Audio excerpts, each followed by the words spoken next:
Well, for more insight into China's latest economic performance, let's bring in Tommy Wu. He is a lead economist with Oxford Economics and is based in Hong Kong. Welcome back to the show, Tommy. Hello.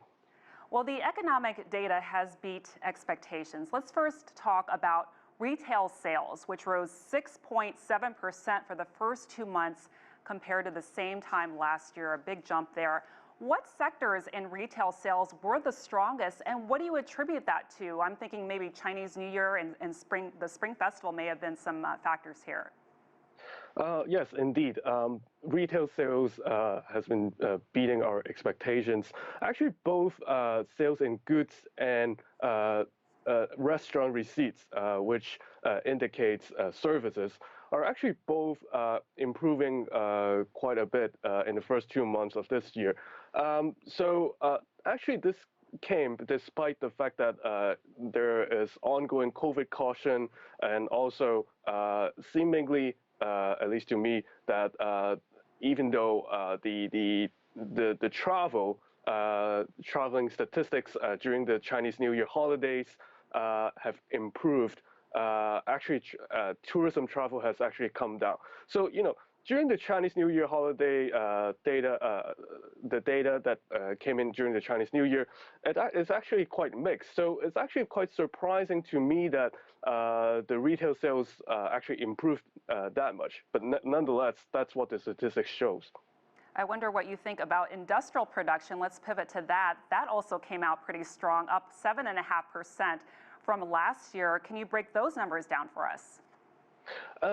I think industrial production shows that the resilience in, especially in the intermediate goods manufacturing, whereas production for things that are related to construction materials are still in a downturn. So this is reflecting the optimism within the manufacturing sector, given things like pretty robust exports and things like that, and also the optimism around strategic sectors and also industrial upgrading, that kind of thing. Whereas because of the ongoing real estate downturn in China, the production related to construction materials are still contracting. Tommy, if we could just look ahead for the rest of the year, Chinese officials outlined their plans during the 2 sessions that just concluded not long ago. Where are we likely to see the greatest investment from the government? So it will likely be, we will likely be seeing more infrastructure investment. So infrastructure investment was barely growing last year. So I would expect this year infrastructure spending will pick up significantly, especially given that China's economic momentum is still relatively weak. So it does call for stronger infrastructure spending as well as other fiscal spending, also tax cuts to shore up growth for this year. And also right now, China has a serious COVID wave, which will affect consumption as well as supply chains in China. And also the external environment is extremely challenging at the moment. So I would expect more stimulus will come from the government.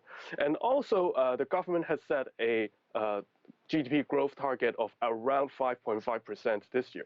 I think this is actually quite challenging, given that during the 4th quarter of last year, growth was only 4% year on year, and also because of the the ongoing weak consumption as well as COVID, the zero COVID strategy, which will continue to weigh on consumption, I think, and also the real estate downturn will likely continue this year. So all these domestic and external headwinds would mean that achieving a target of around 5.5% this year will actually be quite challenging. All right, Tommy Wu, lead economist with Oxford Economics. A lot to look for the rest of this year. Thank you so much for joining us in our program today. You.